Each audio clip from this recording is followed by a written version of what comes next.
people to see you, but we're now recording. So welcome to everybody tonight, and welcome to this, the second presentation of the ANZ MRC visiting lecture, Wishful Brother Jack Dowds, who's going to be speaking to us tonight. Here are the rules.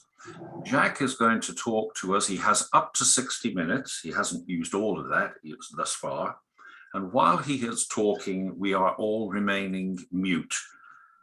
If you want to ask some questions and you don't want to try and remember them until the end, you can use the function which, if you put your pointer underneath Jack's picture, underneath the slide picture, various icons come up, one of which says chat. And if you hit on chat, you'll be able to type in on the right-hand side the question that you have and or write it down. You have to go there. Okay.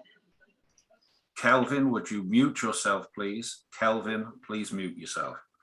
After Jack's talk, those people who want to ask a question will unmute themselves, and you can do that by either hitting that icon or hitting your space bar. And if you want to make it obvious that you have a question, at the bottom there again, when you click down, you will see reactions. And in reactions, you can have a finger sticking up or whatever, which will tell us that you want to ask a question.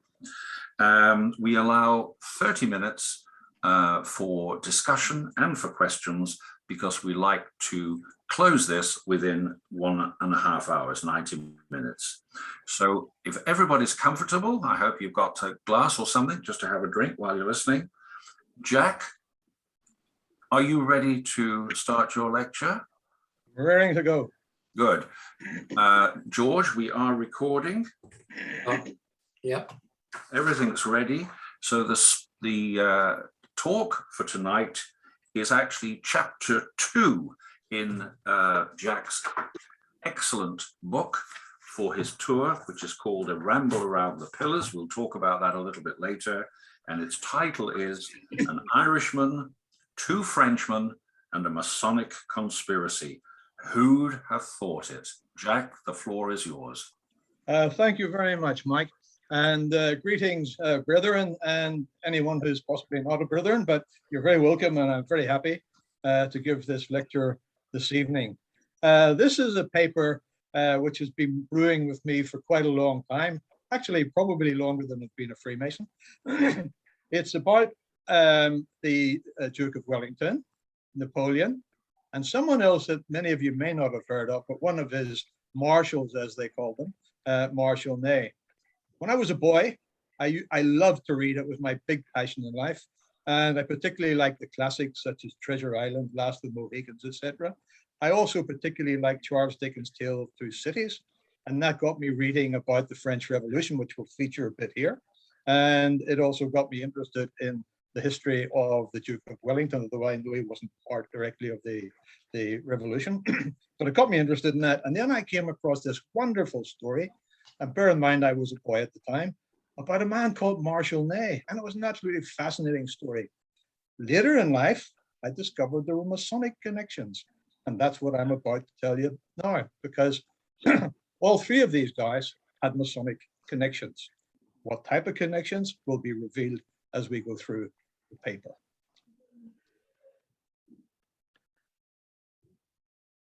Oh, we have the problem again with the, just bear with me for a second. There we go. So the first one up, the Irishman of the title, is the first Duke of Wellington, Arthur Wellesley. And the first question which springs to mind, I have to tell you there's a little bit of history here, so you'll have to just put up with it and understand what's behind it. Is it Wellesley or is it Wesley? What's in a name? If you look at his military record in 1793, his regimental record shows his name as Wesley. If you look at his regimental record in 1808, it shows his name as Wellesley. Why the change? Well, the fact of the matter is that the family did not like the commonness of the name Wesley, and there are reasons why they decided to move to Wellesley. I'll tell you about that in a minute. The thing to bear in mind about the Duke here is that he was born on the 1st of May, 1769, and he was one of Britain's greatest soldiers, probably depending who you ask, but certainly historically, one would say he was among the top 2 or 3. He was also one of the greatest statesmen, although his political record was a bit more tarnished than his military record. He was a member, he was born into a Masonic family, and he was a member of a lodge just outside Dublin at a place called Trim, T-R-I-M, Trim Lodge number 494, 50 kilometers outside of Dublin. The thing about the Duke, he only ever did the 1st degree, and we'll come to a little bit of that later. The background to his name change, well, if you were at my lecture on Tuesday evening, I will have referred to the Anglo-Irish, and I'm going to say a little bit, but not too much, Mike, a little bit about that this evening. They were strongly Anglican and High Church Anglican, and the family wished to disassociate themselves from the Wesleys, John and Charles, who formed the Methodist Church, which was in fact just a branch of the Anglican Church. The Irish Anglo ascendancy arrived in Ireland in the 12th century, and people like the Wesleys, as they were, decided they would like to revert back to the original name. I'll come to that in a second. The picture that you're looking at there is actually the Duke of Wellington, obviously as a boy, that's him on the left, and he was sent to Angers in France for his military education. He was not a good student at school. His mother actually said at one age, she had 9 children to worry about, and she said at one point, "What will happen to my poor Arthur? He's such a dullard." Well, Arthur might have been a dullard at the sums at school, but he certainly wasn't a dullard as his career developed. The family's name originally was neither Wesley nor Wellesley. It was actually Colley. And the reason that they wound up with the name that they did was that one of the great uncle, Garrett Wesley, died without anybody to pass the estate on to. So he passed the estate on, in effect, to the Duke of Wellington, Arthur by first name. He passed it on to his father, but there was a proviso, a caveat, which was that they would have to change their name because he wanted to preserve the family name. So what happened was that they did decide to change the family name, and the oldest son became, first of all, he became Baron Mornington, and eventually when he won a seat in the British Parliament, he decided that he would change his name again because he was offered and accepted another peerage as well to have with the first one, and he became Baron Wesley. He picked the name not because that was where he lived, but he believed that the family seat, so to speak, in terms of a peerage, lay not in Ireland at all, but in Somerset. So he picked the name Wesley, and the whole family changed the name. So that's why there's a difference in the military record for the Duke of Wellington, depending when we look at him as to whether he was a Wesley or a Wellesley. They were, as I said earlier, of Anglo-Norman stock, de Wellesley, as in de Brew or something like that. So there you go. So that's why he changed the name. And one of the things about him was with the Anglo-Irish thing, I've just put another couple of Anglo-Irish people up there. I'm not going to say too much about them. Robert Boyle, of course, if you studied chemistry at school, you would have studied Boyle's Law. He was Anglo-Irish. Jonathan Swift, we spoke of the other evening, Freemason. I've got a little photo, a little image of a book there called Some Experiences of an Irish RM, because it's a wonderful, if you feel like a humorous read and you can get your hands on it, it tells the story of an Irish magistrate who served in the British Army and came back as a member of the Anglo-Irish ascendancy, as it's called, to rule over the natives. The book tells the story of how he managed that and how the natives took a little bit of a hand out of him, as you might say. Worth having a read at. The other thing I'll say before moving quickly on is that you see there's horses involved. The famous Irish writer Brendan Behan famously described Anglo-Irish ascendancy people as Protestants with a horse. So that describes it. Now, the thing is, as we move forward here, one of the questions which arises, and this is a question which has been debated in the literature, is why aren't the Irish proud of the Duke of Wellington? And that's a fact. A lot of Irish people are not proud of him. If people think that he came off with the phrase that you can see on the screen about being born in Ireland, but not meaning that because you're born in a stable, it doesn't make a man a horse. It wasn't, in fact, Wellington who said that. It was Daniel O'Connell, who was one of his antagonists in his political career, and we'll mention him a little later on. He was also a Freemason.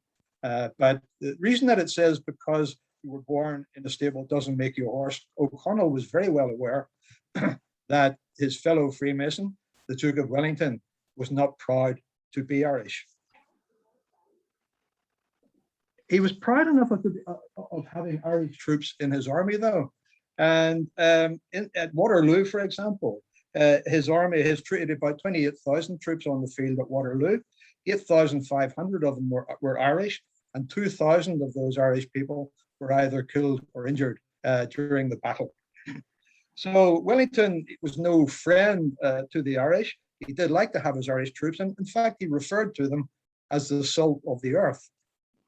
Little later on, he described his troops in general, his common soldiers, as he called them, as the scum of the earth. And he did that because they were looting as they were going through a particular battle in Spain.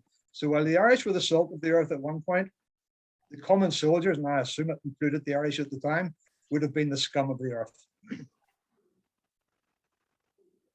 I just put that cartoon up because he moved into politics when he left the military, and as I said earlier, became Prime Minister of Great Britain.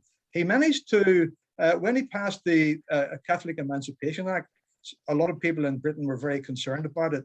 And one person in particular, the Earl of Winchelsea, said that he was bringing popery into all factions of government in England, and that offended Wellington, and he challenged him to a duel. And at the duel, Winchelsea got the first shot, and he discharged his gun into the air, which is what you can see in the cartoon. Wellesley was a notoriously bad shot. He couldn't hit a barn door if he was standing 10 meters from it, apparently. And he fired, and the shot went wide. There is an opinion that he actually meant to shoot him, but didn't manage it, so we'll never know. But I put it up, just he was lampooned, to use the word, in the cartoon press. You can see the shape of his nose. He was famous for having a very, very sharp eagle-like nose.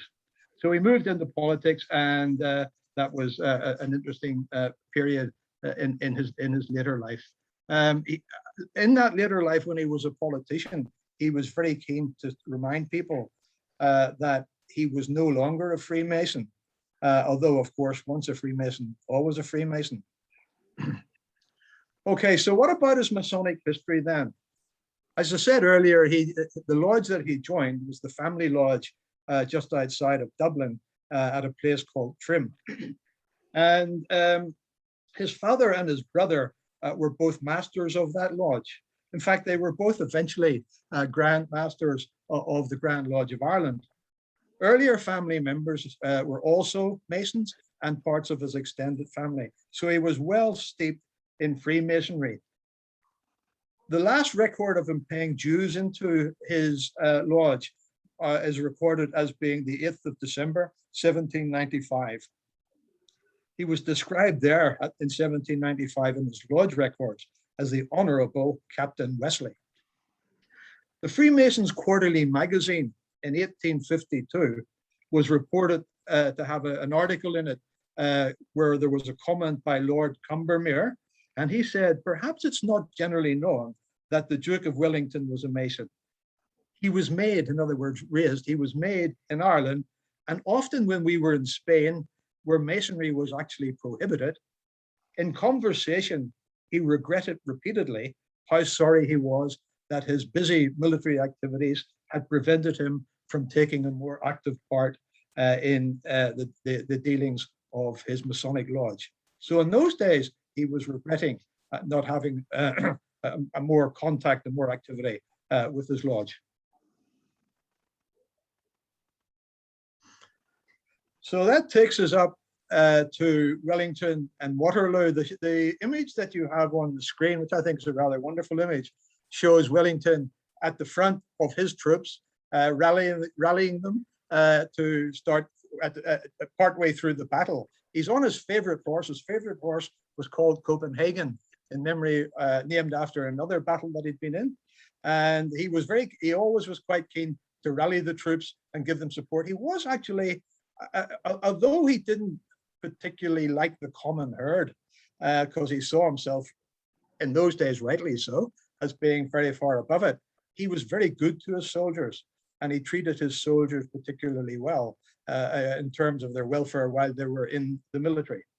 At Waterloo, the battle consisted not of just the British, and this is one of the misunderstandings of the battle. Everybody thinks, well, Wellington won the Battle of Waterloo. There's several strange things about that. One is that it was actually Wellington and the Germans, except they weren't called Germans in those days.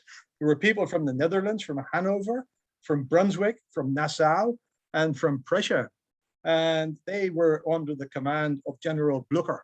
And General Blücher performed remarkably well at the battle. History, in fact, does not adequately record the contribution that the Germans made to the Battle of Waterloo.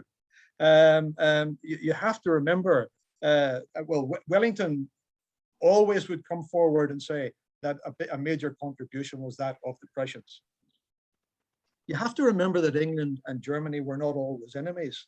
And in fact, Germans on the British throne going through, as the Hanoverians going through from George I starting in 1714 and effectively ending with Queen Victoria. She was a Hanoverian by birth, but the Hanoverian laws of succession to thrones would not allow a female. So luckily enough, she married Prince Albert. And at that point, they changed to the Saxe-Coburg Gotha royal family. And that was their name for quite a long time. They made the name change, if you're interested, they made the name change during the First World War because it didn't seem right to have a German name when they were at war with one another. So Wellington at the Battle of Waterloo was doing some sterling work, and he certainly was part of and a major part of the victory. He was asked at one stage if he'd ever confronted Napoleon on the field, and the answer, of course, was no. And he was asked, would he like to have done so? And he quickly said, no, he is such a wonderful general. So, yeah, that was his opinion of Napoleon. Now, here is the first of the two Frenchmen, the little corporal, Napoleon Bonaparte. That's not his most famous photo, but that is a regular pose that he had with his hand in his waistcoat. Now, the funny thing is there's some fact and there's some fiction with Napoleon. The first thing is to ask the question, we're going to come to the question as to whether he was a Mason or not, because that's quite interesting and one of the reasons for this lecture. But you can ask the question, was he a Frenchman? And that might surprise you. But Napoleon was actually from basically an Italian family, and I'll come to that in a second. He was never actually a corporal. He was called the little corporal. But the reason that he was called the little corporal, because he was a trained artillery officer, and he was very keen and enthusiastic about getting the artillery properly located on the field of battle. And he would be down with the men, sorting it out. And they jokingly called him little corporal. I think they wouldn't have done it to his face, but they certainly amongst themselves called him the little corporal. And that's why the name has stuck. He was actually from a minor aristocratic family on the father's side. And again, the name was not Bonaparte. The name was Buonapartes in Italian on the father's side, and Ramolinos on the mother's side. So Italian, not French, because he was from Corsica. Corsica is one of those countries, and it was one of those countries, certainly, which flipped ownership quite regularly during these periods. A bit like, and this affects later on in the story, a bit like Alsace-Lorraine in France, sometimes German, sometimes French. So Napoleon's father actually fought against the French. So that lets you know just how much French he was. He was born on the 15th of August, 1769. And he was a general at a very early age, 24. He was made a general. After the Treaty of Amiens in 1802, he was emperor by that stage, he concentrated not on the mainland of France, but on the French possessions, the French colonies. And he was the guy who actually gave Louisiana, well, didn't give, he sold Louisiana to the United States of America. One of the more nasty things that he did, and he did quite a few, was slavery had been abolished in the French Caribbean, and he reinstated it. So that's one of the nasty things he did. In 1809, Britain and Austria again challenged France, and that was known as the Fifth Coalition. Just as a quick aside, the coalition that I previously mentioned with the Prussians was called the Seventh Coalition. And there were obviously, up until then, there were 6 before that. So there were a series of these battles with Napoleon. And at the Fifth Coalition, he occupied the Spanish Peninsula, and he declared his brother Joseph, who was also, excuse me while I have a drink. Brother Joseph was also a Freemason when he wasn't being the King of Spain. I think he was also the King of Naples before that. So he did a bit of sort of training to be king. So he occupied the Spanish Peninsula. He wasn't, of course, popular in the countries that he was battling. And here, there was a wonderful cartoonist in the period of Waterloo called Gilray. And Gilray painted these caricatures. The first one that you see on your left is actually based on Gulliver's Travels. In King George III is looking at him through a telescope held in the palm of his hand. No, not the telescope, Napoleon. And he's actually the Gulliver of Gulliver's Travels.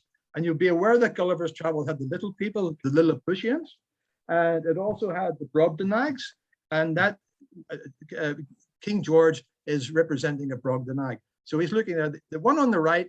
You can see he's a small guy because of the size of the furniture around him, and he's having a tantrum. And the reason he's having a tantrum is he didn't like what press he was getting in Britain. So one of the things that impacted, of course, on the period was the French Revolution. And that, in fact, is where Napoleon got his start. So the image you see is obviously Louis XVI being guillotined. And it's quite interesting because the French Revolution frightened the establishment of Europe, the aristocracy of Europe, because they could see what they thought might be the writing on the wall regarding the future of monarchs in Europe. And indeed, it happened to the Russians, albeit quite a bit later. The idea of liberté, égalité, and fraternity instilled fear in the European monarchs. And you will remember that the Masons were also blamed for having a part in the French Revolution as well. So there's a Masonic connection. There were actually battles fought to maintain the existing order. And the existing order was one that was based on religious preordination. You've all sung the little hymn, I'm sure, at school or at church about the rich man at his castle, the poor man at his keep. And it said, Lord God made them high and lowly and ordered the estate. I haven't quite got the rhyme right, but that's what he said. So that it was saying that there was a place for the aristocracy, and God had ordained that the lower orders should remain there. So there was quite a bit of worry about that. Now the question is, so Napoleon was sort of touring about quite a bit. Spain, I mentioned earlier. Egypt was a major area. And in Egypt, there was a lot of Masonic activity because many of his troops were in fact Masons. So the question is, was he a Freemason? And I've put up on the screen there some French publications asking in French that question, Napoleon Franc Macron. So what is he a Mason? It's saying. The fact of the matter is that there is no documented evidence of initiation. He was certainly deeply interested in Freemasonry. His whole family were steeped in it. And I'll tell you why he may not have been a member of a regular lodge anyway. And I'll come to that later. Many of his brothers were Freemasons and senior Freemasons. His youngest brother, Jerome, was initiated into Mayor Lodge, that's M-I-R, Mayor Lodge in Toulon in France. And he became a Grand Master of a Westphalian lodge. Another younger brother, Louis, was initiated into Freemasonry in a lodge called La Parfaite Sincérité, the Perfect Sincerity Lodge in Marseille. And an older brother, Joseph, who I've referred to earlier, was also in that same lodge. In 1804, Joseph was, in fact, the Grand Master of the Grand Orient of France. Many, many of his soldiers were Freemasons. And when they went to Egypt, they took their Freemasonry with them. And of his 30 marshals, he appointed 30 marshals, one of which was Marshal Ney. Of those 30, 20 were Freemasons.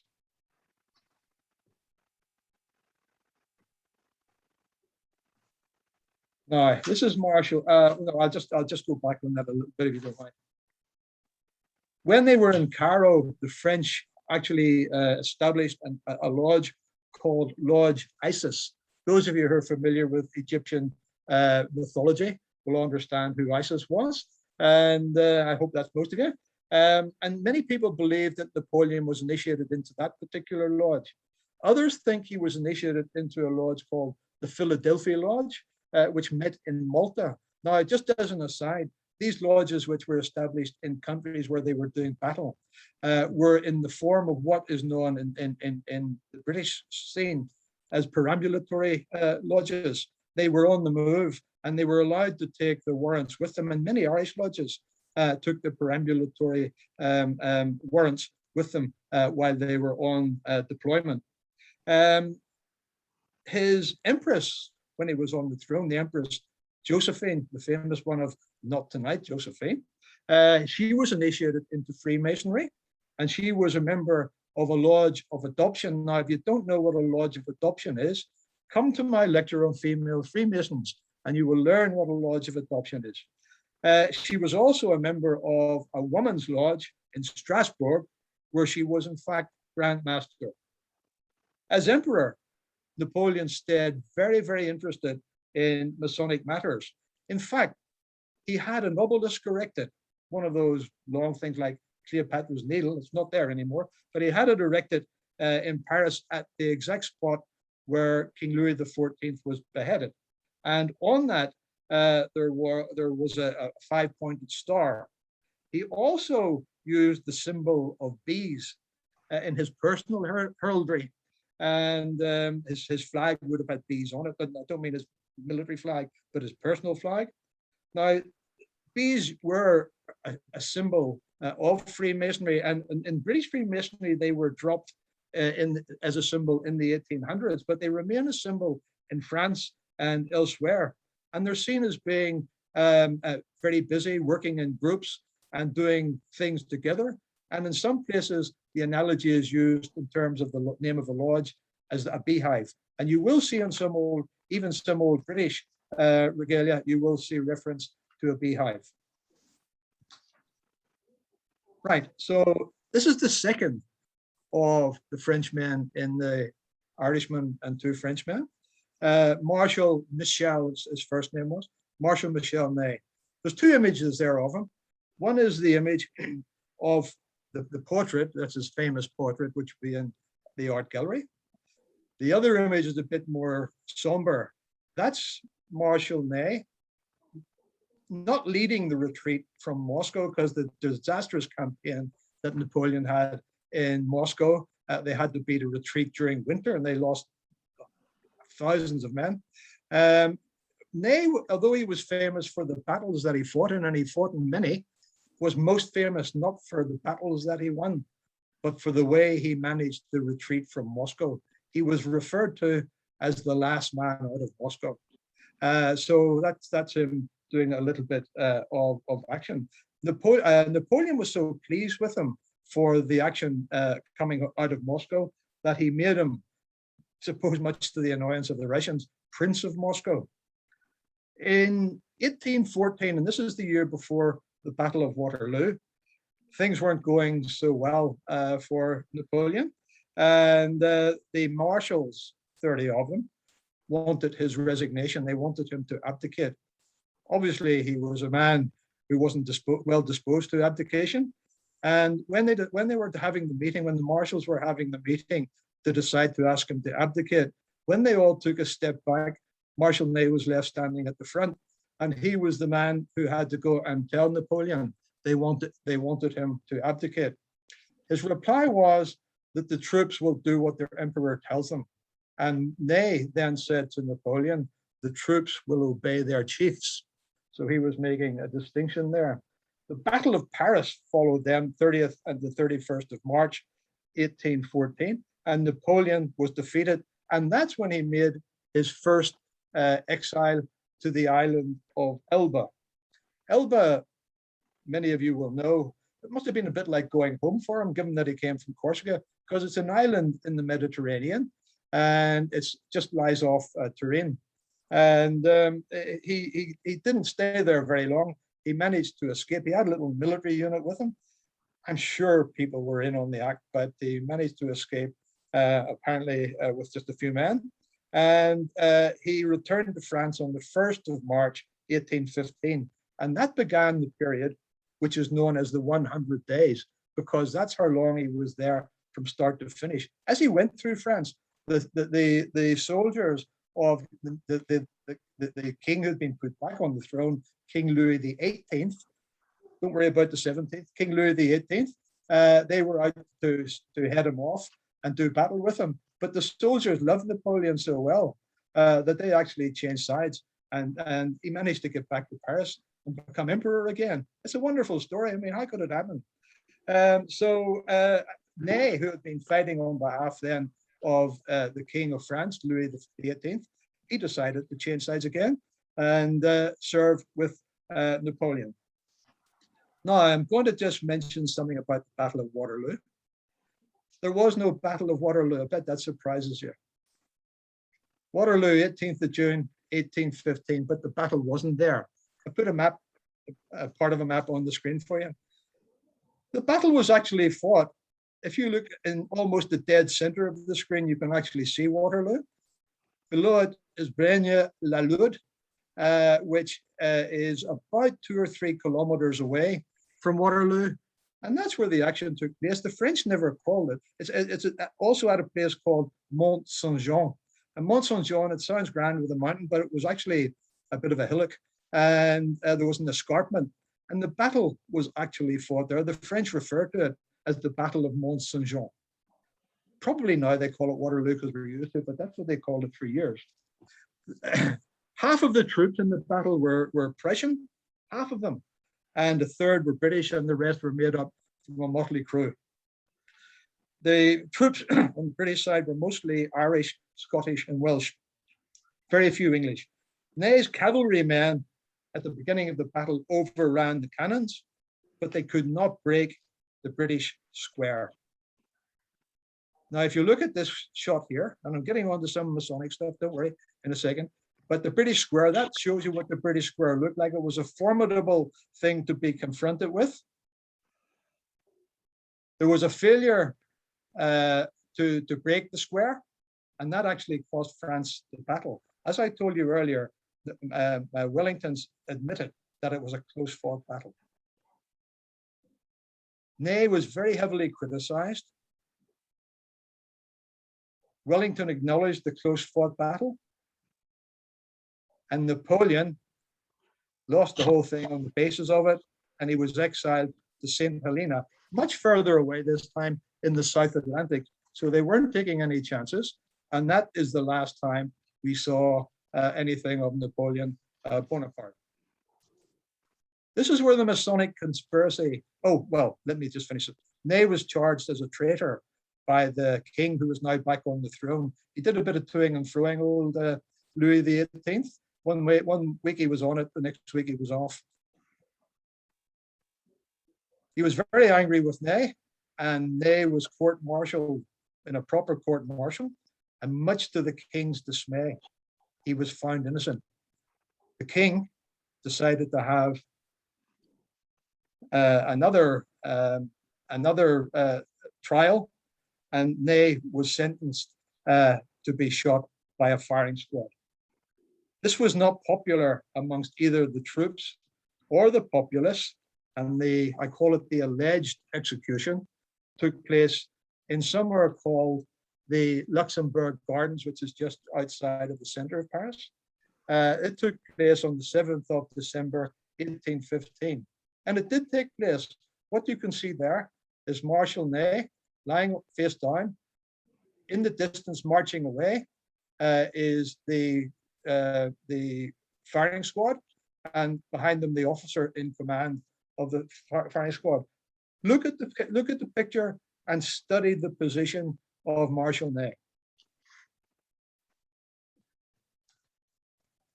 The question which arises is, as I say at the bottom of the screen, did he actually die?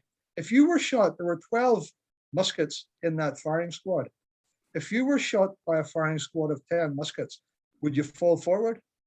I suspect not. It was also alleged that the Freemasons were involved in this now, because what actually happened was that Wellington is said to have intervened to try and save Ney on the basis that Ney's wife, Louise, actually went and begged Wellington to do something about it. It's also alleged that Freemasons conspired to get him onto a ship out to the United States of America, and I'll say a little bit more about that later. And the whole thing the conspiracy is that Ney was told to give the order to shoot himself. So he's standing in front of the firing squad. Concealed in his shirt is a phial, a bladder as they described it, of red dye. He says, "Soldiers shoot," and strikes his breast. Bursts the bladder of red dye, which causes the red stain. The soldiers march off. Now you might think, what a load of old hogwash that is. Well, when there was a military execution of this type, there was always, without fail, a coup de grace, a shot to the head of the executed person. There wasn't in this case. Now, this is a high-profile execution. Why would there not be a coup de grace? The body was also unceremoniously rushed away. His wife, Louise, did not attend any funeral, and it seemed that there was some subterfuge. Many of the French officers were Freemasons. Wellington was a Freemason, and the question is, were Freemasons involved in the subterfuge? Also, Americans would have had to have been involved, and I'll say a little bit more about that. Just going back to Wellington, though, he may have felt obliged as a Freemason to intervene. And there may have been a more political and more diplomatic reason why he wanted to intervene.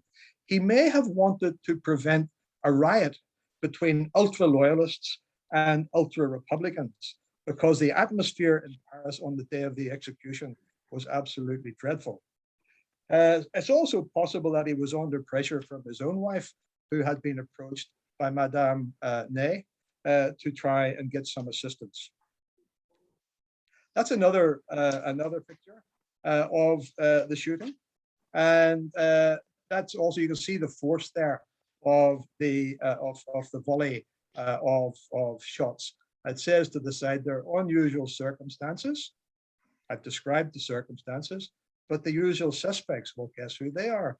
The apron at the bottom, which is an apron, a French apron from the time that this was happening. It wasn't very long before the Masons were in the frame for what was considered to be the conspiracy. It did take a little while for the conspiracy to come to light. But the story, so you think, well, that's the end of it. He got taken away and he wound up somewhere, maybe in America. Given the time, think of when these times were and what was happening between Britain. Don't forget there was also Canada. And there was an attempt. It wasn't just Ney needed to get away. A lot of the officers of the French army who fought with Napoleon needed to escape with their families. And in fact, there was an attempt to get King George III to let them go to Quebec, and he wouldn't have a bar of it.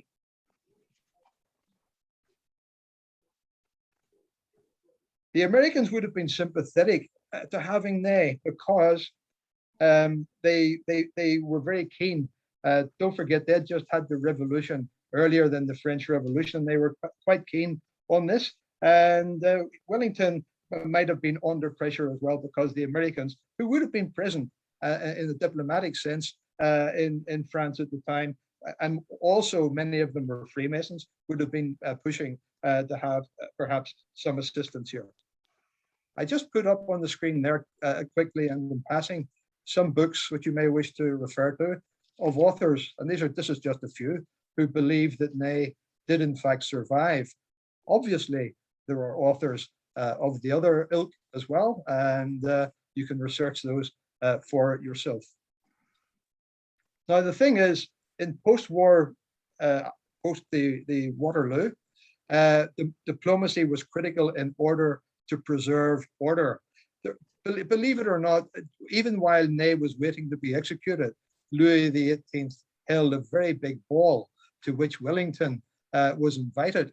And Wellington marched in to the ball and hoping to have a word with Louis XVIII. And when Louis saw him coming, he turned and spoke to another of his aristocracy friends and totally snubbed Wellington, who was very, very upset about the situation. The clandestine nature, if it was done quietly, undoubtedly Louis XVIII would have been aware of it, and they would have been trying to do it quietly in order to preserve his, let's use the New Zealand term, his mana. So his honor was being preserved. The fact that another king of France, King Louis Philippe, in later years in a discussion with an American, was asked, is it true that Marshal Ney ended up coming to America and wasn't really killed? The answer that King Louis Philippe gave was, it may very well be that another body was in his grave in France. So that's kind of horse's mouth stuff for me. So what actually then happened, and I shall move on to that now. Ney ends up on a ship called the Lagunier, and he ends up getting off that ship in South Carolina. He came out not as Marshal Michel Ney, but as Mr. Peter Stuart Ney, S-T-U-A-R-T, Stuart Ney. Now, he was French, funny name for a Frenchman, and he was red-haired, because so was Marshal Ney. He was called La Rougette, the red one, or the ruddy one, in France by some people, and he was red-haired. So this guy was the same, obviously speaking French. Another interesting fact is that Marshal Ney's father's Christian name was Pierre, which is Peter, of course, and his mother's family name, one of her family names, was Stuart, because she had Scottish background. Is this all a coincidence? I would put it to you that it's quite a coincidence then. And I think there's a lot of information stacking up to persuade us that there may be some substance to the story.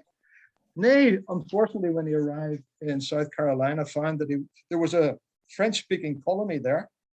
There had been since the late 1500s.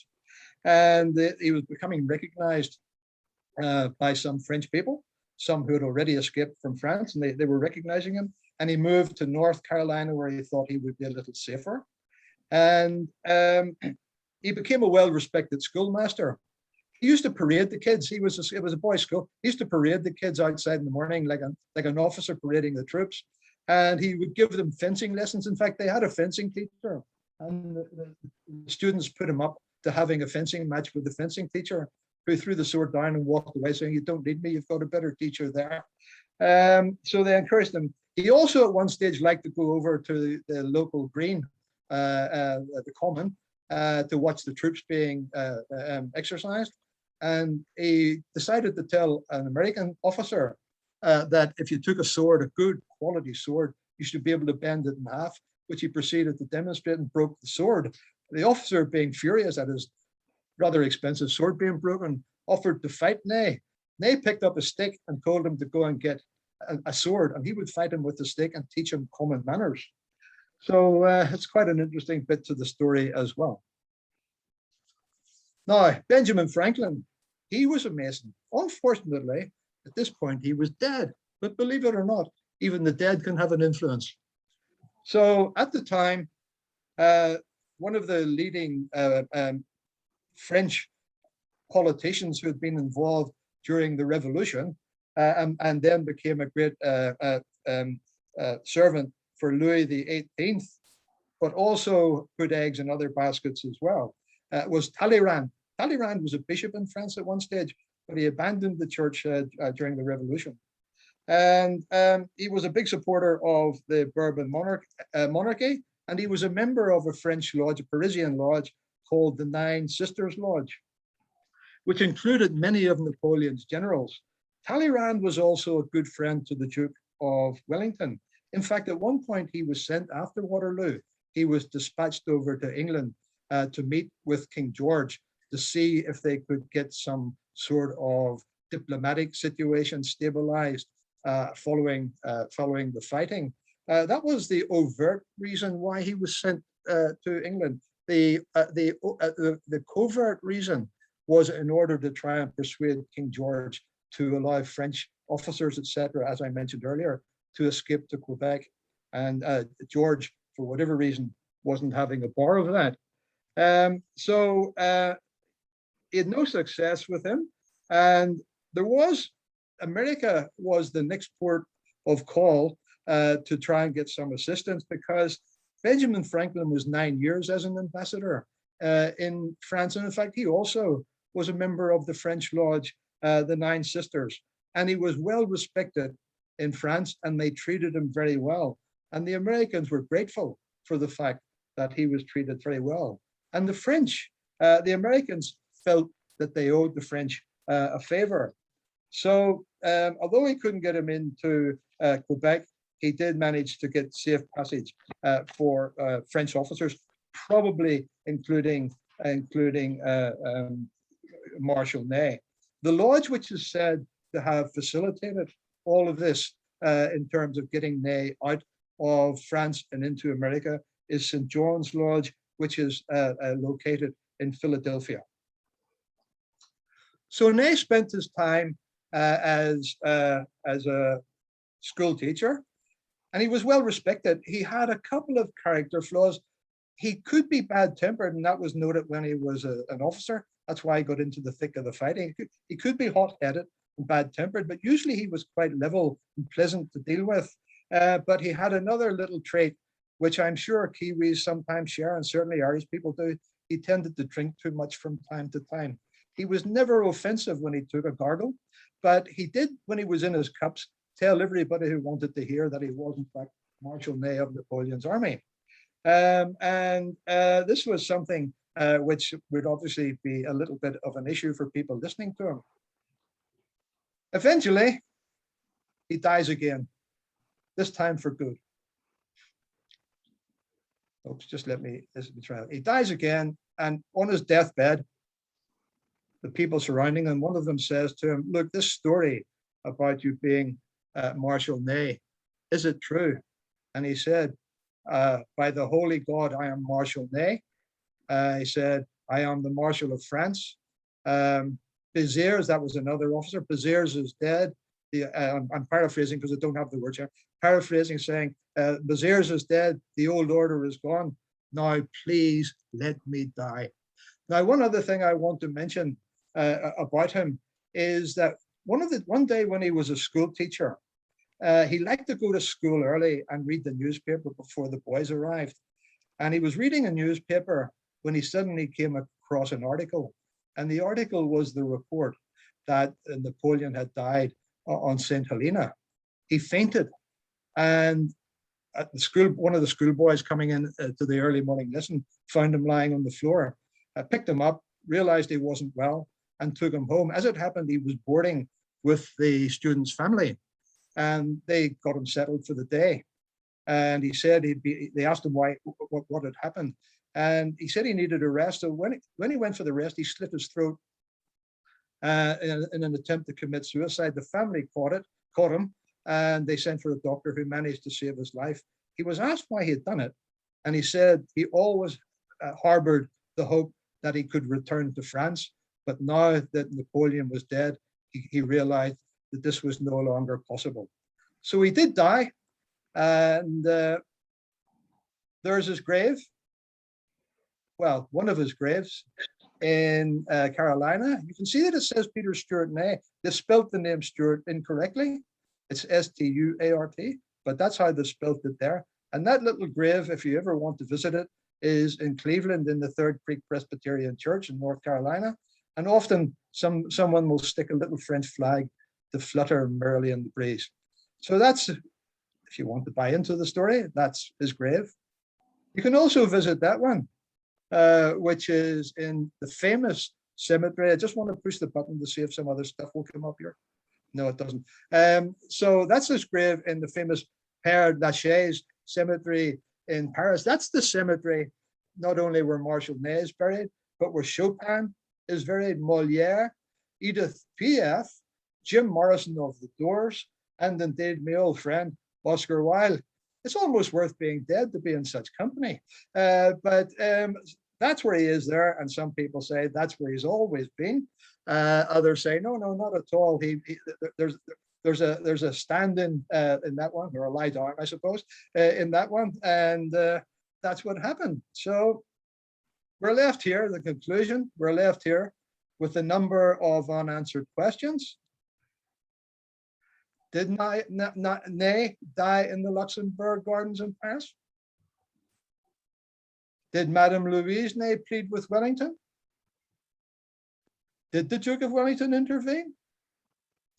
Did Freemasons, British, French, and Americans conspire to save Ney? Who knows? I've presented the evidence that I am aware of. You guys can believe what you want. And that, gentlemen, concludes my presentation. Excellent. Well, thank you very much, Jack. Excellent. Another excellent presentation, full of information. I almost feel I should have been taking notes for the test. You know? And I almost feel that we should have had Hercule Poirot at the end with all of the characters sitting there and saying, now, one of you is the murderer, you know. Oh, mes amis, c'est bon. Exactly so. And I could buy into quite a lot of what you were talking about, because when I used to stay in Moscow, I used to stop at a hotel just not too far away from Red Square called the Bagration. And of course, General Bagration was the one of them who defended Moscow against Napoleon, very famous for the Russians. And you could stand there in Red Square, which is as far as the French got, and read the account, and then of course that terrible retreat. But I'll kick us off with those of you who want to unmute yourselves to join in may do so. Can we please disconnect your screen? Can you stop screen sharing so we can see people? Can you do that, Jack? Stop screen See how sharing. it works? Right, let me see. Yeah. Screen sharing. Stop share. Yeah. There we go. Jolly good. That's perfect. You've got it absolutely right. We can see everybody here. And I'd like to start us off with a silly little question. Yeah, Warren, I can see you there. A silly little question. You know, we always have this picture of Napoleon and he has his hand in his waistcoat. This is not something that he just did. Lots of people seem to have their portrait taken, or even a statue, and they've got their hand in their waistcoat. Does anybody have any idea? Are they just guarding their wallet or whatever? What is the reason for this? Does anybody know? You know, Jack? Well, I could speculate, but let someone else answer. Use me as your backup man. Any ideas from anybody? I've got no idea. Maybe it's just according to some wacky conspiracy theory websites, it's a sign they're Masons. Ah, well, that's, yes, I'd heard that as well. Yeah. That was an indication, you know, with the whatever. But anyway, now, Warren, you wanted to ask a question, I think, didn't you? Where are you? No, just greeting several of the brethren I hadn't seen for 100 years. Right. So who'd like to kick us off? I would. Who's that? Me, George. Right. Oh, George. Right. Off you go. Having been sat here very quietly behind my photograph. Jack, a really good presentation. Thank you very much.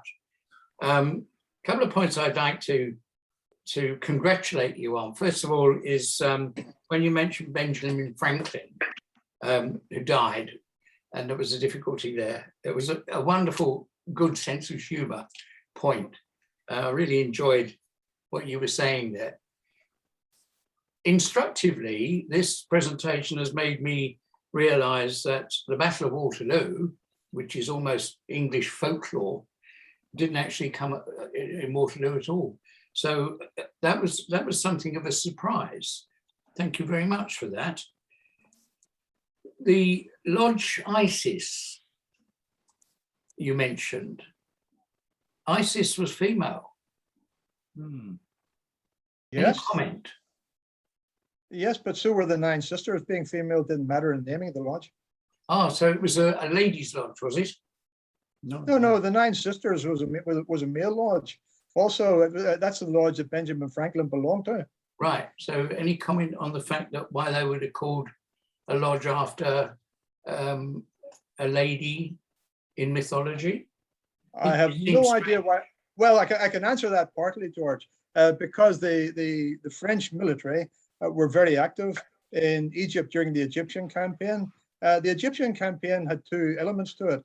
One was the military side of it, but was also a very significant science / historical research campaign. And a lot of good came from it, including eventually the ability to decipher the Rosetta Stone. I would have thought, I'd have thought that Masons would have rather gone for Osiris rather than his wife. I understand your point, and I can't account for their difference, but it is what it is. But it was named because of the Egyptian connection at the time.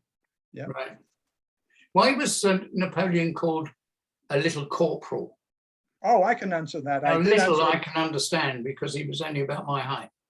Okay. Well, first of all, I think you saw on the slide that he was actually 5'7". That's towering because that's my height as well. And the actual average height of people in those days in France, and I suspect in the United Kingdom and elsewhere, was actually about, I think, about 5 foot, 5'4", or thereabouts, 5'4.5". So he was taller than the average. He was called short because people wanted the corporal bit. Why was he called a corporal? Oh, I explained that during my presentation. He liked it. He was a trained artillery officer. Yeah, I got that bit. Yeah, and he liked to get down among his men. And his men, because he was coming down and milling about with them, helping to set up the artillery, among themselves, they said, "Here comes the little corporal." Right now, they wouldn't have said it to his face, but his troops referred to him as the corporal because he wasn't on his high horse. He was coming down to get among them to help set up the artillery. I think what it is, George, is there are things that officers tell corporals and sergeants to do with the troops, not themselves. But here's Napoleon behaving like a sergeant or a corporal. And so they would call him the little corporal. Oh, right. I think that's it. Right. Any other questions? Any questions or comments? Jeff, I can see. I do have a comment about the hand into the under the shirt. And there's a part of Masonic ritual in the Excellent Master degree where one of the signs is given by actually and refers to scripture where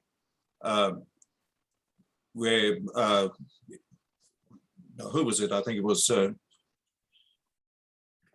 Moses got someone put his hand into his shirt and he came out and it was leprous, and then put it back in again and take it out and it was back to normal. Whither? That was Moses. Yeah, Moses. Yeah, that's right. So it is possibly a Masonic sign. Is that what we're saying? It is a Possibly. possibility. The more practical alternative is if you ever looked at their trousers, there don't appear to be any pockets. And All right.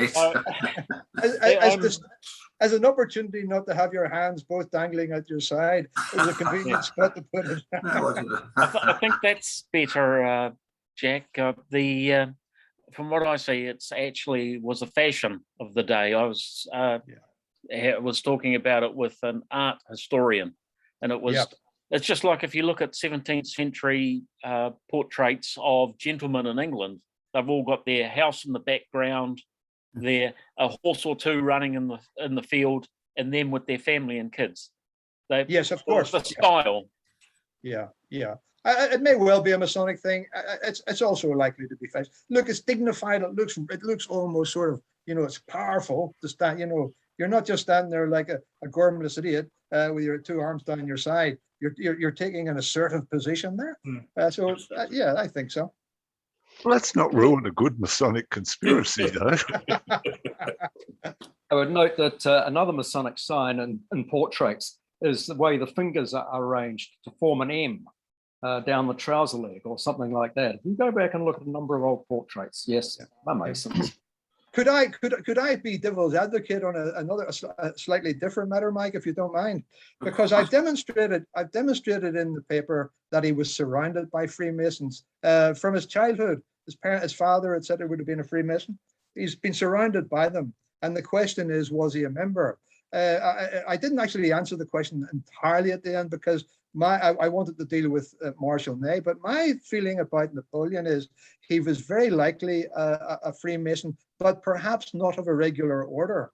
Now, just to be devil's advocate on this one, question might be, well, if he was surrounded by so many Freemasons, why was he not obviously a Freemason? And it's quite simply the answer, I think, if that is the case, has to do with the fact that he was Napoleon. He didn't want to call anybody brother. He wanted to be above the hoi polloi. Now, of course, had he decided to join, it's most likely they would have made him Grand Master immediately, but he didn't want to put himself in that position. He was quite happy to be involved in Freemasonry. I mean, his brothers, he got them, and he encouraged them to join Freemasonry. He was so keen about it. And one of the reasons he was so keen on Freemasonry is exposed by the fact that 22 of his 30 marshals were Freemasons. He saw having people as members of this fraternal body who were part of his sort of empire and active in it. He saw that as being a means of reinforcing his own position. Good one, yeah, because of course it contained very influential people right throughout Europe, wealthy, influential people, and Napoleon, I suspect, had the sense to realize that this could be a very powerful group. And whereas later on dictators tried to suppress Freemasonry, he put his own family in senior positions in Freemasonry, and the very best way to know what's going on in something and to control it is to be in it. Yes. And to be ahead of it. And that's what I think he did with his family. He probably didn't have time to be a Freemason himself with all the things that he was up to. Well, that's true. But yeah. I rather was hoping one of my other slides would come up, and for some reason it didn't. But it was a slide where I said, let's dispel some of the myths to do with Napoleon. There are a number of myths about him. We've already dispelled the myth that he was very short, which he wasn't. He also did not shoot the nose off the Sphinx. There's a story that circulates that when they were in the Egyptian campaign, he decided just to shoot the nose off the Sphinx, and that accounts for why the Sphinx lives with the current disfiguration. The other one, which I want to dispel immediately, is the most famous one of all.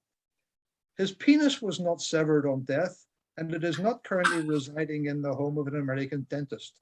That is pure myth, but it has circulated on the internet for years. Oh, God. Good one. Just coming back. Yes. Sorry, just coming back to the hand in the jacket. You haven't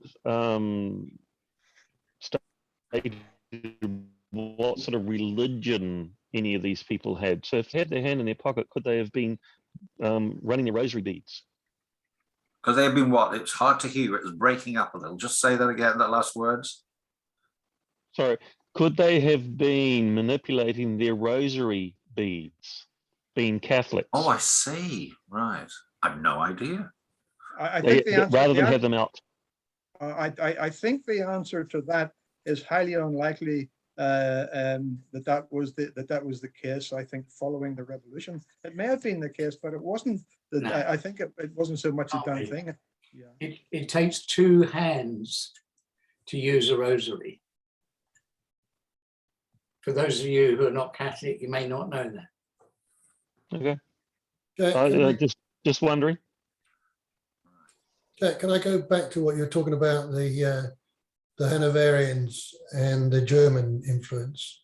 Yes. Didn't that go all the way through to George V, who was more fluent in German than in English? It did. That's the Hanoverian period, and those kings did not speak English. One of them, in fact, I can't remember which one. It just couldn't learn it. And the Hanoverian line, which extended from the early 1700s, it did not die out, as I said during the lecture, until Queen Victoria. She was Hanoverian, and she could not, because the throne, at one point, even when Victoria was on the throne, it didn't just include Britain. It included part of Hanover, and the Hanoverian line of succession law did not allow a woman to succeed to the Hanoverian throne, and that was a difficulty for Victoria. However, when she married Prince Albert, he came from a different royal house, as they call it, called the House of Saxe-Coburg and Gotha, and that is the name that our own beloved monarch would have had it not been for the intervention of the First World War, when it was extremely uncomfortable for the royal family to be carrying a very obvious and overtly German name. But it was also the fact that the royal family at that stage, during the First World War, German was predominantly their first language. I can't confirm that, but it would not surprise me if that were true. But there's a long history of kings sitting on the throne, going right back to the Anglo-Saxons, or monarchs in Britain not being able to speak the local lingo. Yeah. I would recommend, if you want to read something in this, get Melvin Bragg's book, The History of England, which I've discussed previously with Mike in our quieter moments. And he goes right into this about the language coming from in effect, Germany, and monarchs sitting on the throne, even up to William the Conqueror himself.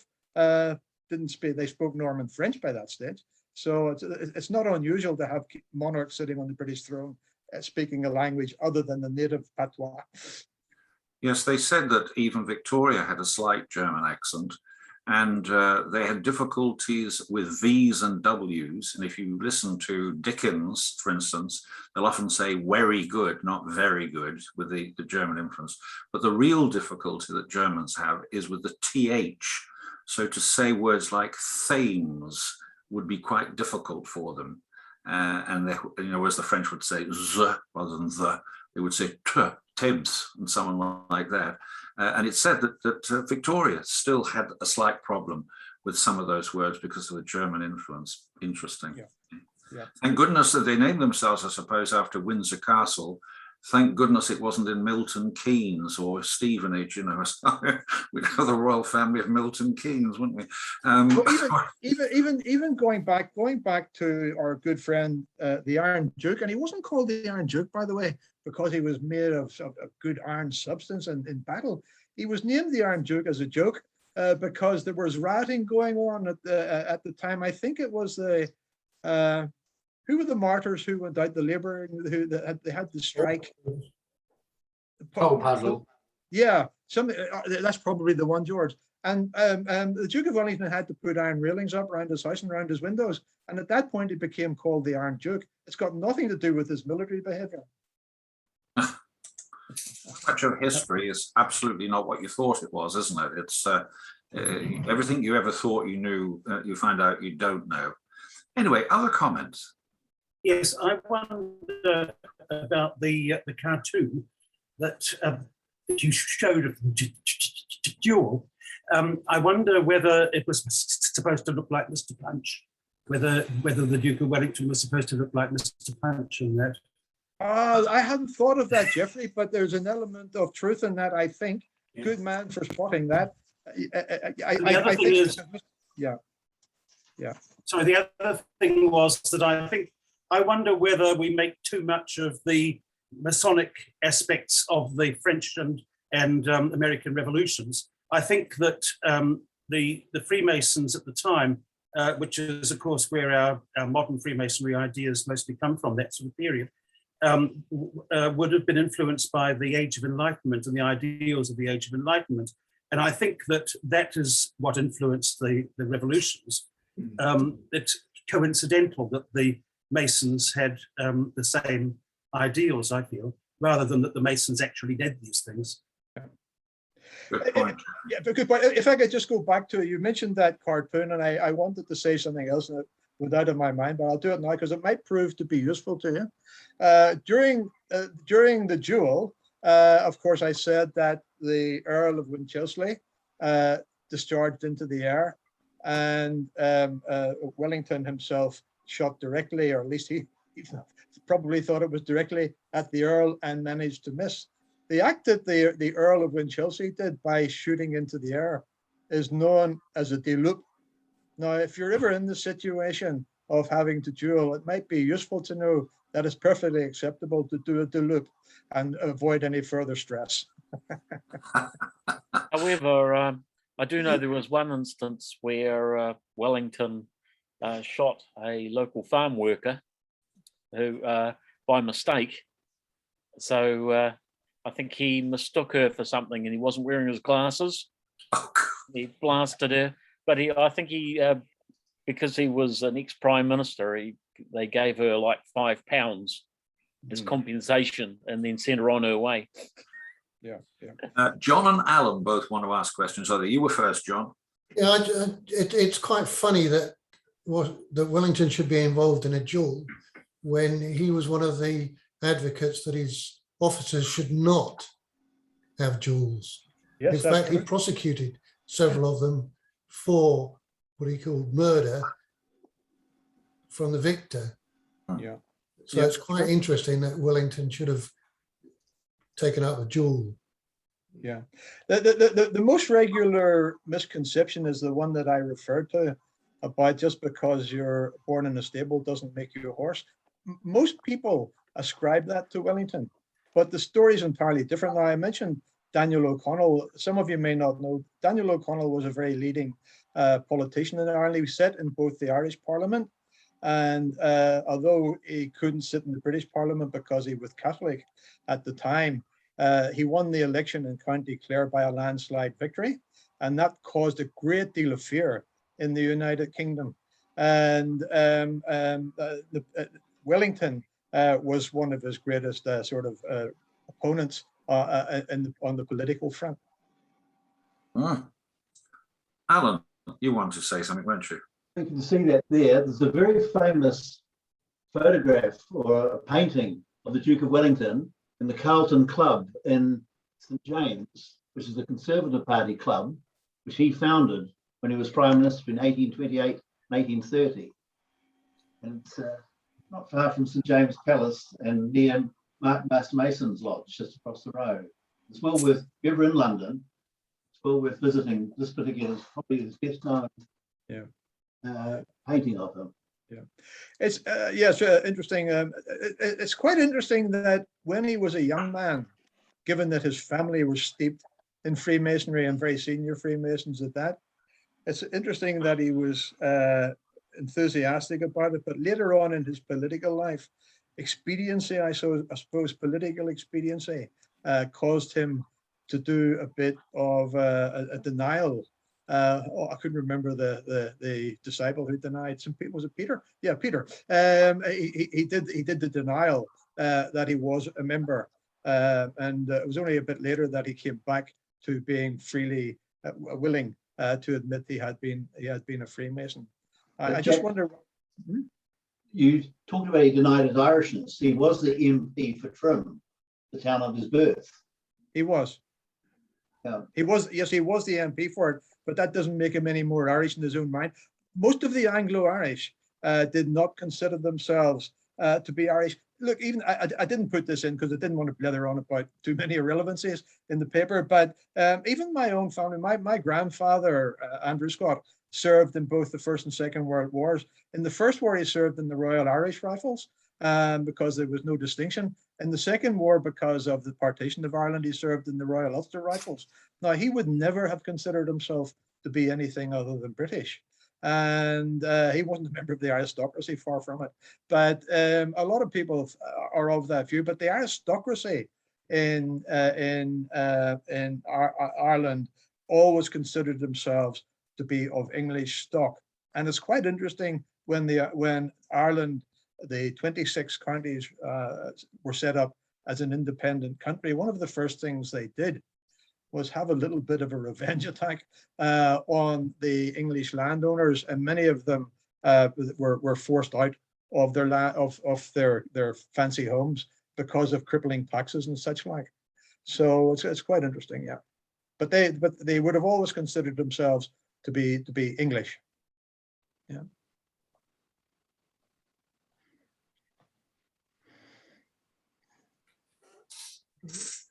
Jack, can I just ask another question about the support from the Americans for Ney and actually for the French? Yes. It's not really, to my way of thinking, a great surprise, considering the support the French gave to the American revolutionists. I kind of implied that as I was going through, but yes, that's correct. There would have been that willingness. I mean, don't forget, the Americans sent a number of their diplomatic people, not just Franklin, but others as well, during their period of strife. And they developed very good relationships with the French. Well, let's be honest, the French provided the Americans with 90% of their gunpowder. Yeah. They wouldn't have won that war without it. That's true. Yeah. So Jack? Yes, Dan. One of the interesting things, you glossed over it a bit here, but I've always been a great fan of reading Sharp's War. One of the things that come out about Wellington's Peninsular War was the makeup of his army. And it would appear to a large degree, a large number of the rank and file were in fact Irish for no other reason than I think they were starving, and soldiering was a convenient way of putting food on the table. Is that a popular conception, or is that or does it have no historical basis at all? No, it has historical. I don't even have to look to the Peninsular War. My aforementioned grandfather, Andrew Scott, who served in both the wars, was a shipyard laborer when he wasn't warring. And it's very clear to me that the reason in Ireland, unlike the British mainland, there was no conscription. They don't trust us with guns, and there was no conscription, and so you had to volunteer. And he volunteered both times because it was sure better than doing what he had to do very often, which was standing outside the shipyard gates, hoping to be picked on for the day. Clearly, that's gone on a very long time. It was a means of having an income. Didn't appeal to every Irishman. Some Irishmen would say when they were asked to take the Queen's shilling, but sure, the uniform, you only have the lend of it for a while. Many of them did, though, take it as a source of income. One thing you might like to know about the battle of, we'll call it the Battle of Waterloo for the sake of the argument. English people came over to the battlefield after the Battle of Waterloo. Can anybody guess what for? Teeth? No. What did you say, Mike? The teeth? Teeth. Yeah. Yes, teeth. Teeth, because in those days, they made false teeth. It was the teeth. All right. It was teeth. All right. I didn't quite hear what you said, but they came to strip clothes as well. But they came and they pulled teeth from corpses on the battlefield in order to take them back for what we might now call dental technicians to manufacture a set of nicers for someone. Yeah. Yeah, because I'd heard of Waterloo teeth. Oh, have you? Yeah. Yeah, and they just used to leave the bodies on the battlefield, and they take all the weapons and the uniforms, and then the locals would take their socks and the underpants, and and they just leave the bodies there. But then people would come along and take the teeth. Yes, for years afterwards, Waterloo teeth. True. Yeah. It's appalling, isn't it? Appalling. Victor Hugo, in his novel Les Miserables, which you've probably all seen the stage musical of. Yes. The novel goes on for pages and pages, and he spends a whole chapter describing the Battle of Waterloo, and the various troops and their movements and all the rest. And that whole chapter is to introduce Thénardier, the innkeeper, who's robbing the bodies of the dead of their watches. Yeah, not just watches though. Well, Yeah. Jake, I have just a contribution that's to do with Napoleon, and there is such one of the longest palindromes I've ever met or ever seen or come across, and that was able was I ere I saw Elba. I've heard of it. Yeah, I've heard of it. It is a palindrome. Yeah. Napoleon, it's quite interesting. Of course, he got a bad rap because the history, to some degree, is written by the victors. And Napoleon, you have to bear in mind, there were something like, well, that was the 7th coalition that eventually brought an end to him. He was under continual attack in order for Britain to move. Well, it wasn't just for moving in and around Europe. They were trying to control trade. That was what the battle was really about, controlling trade and controlling not just the European area, but controlling the colonies as well.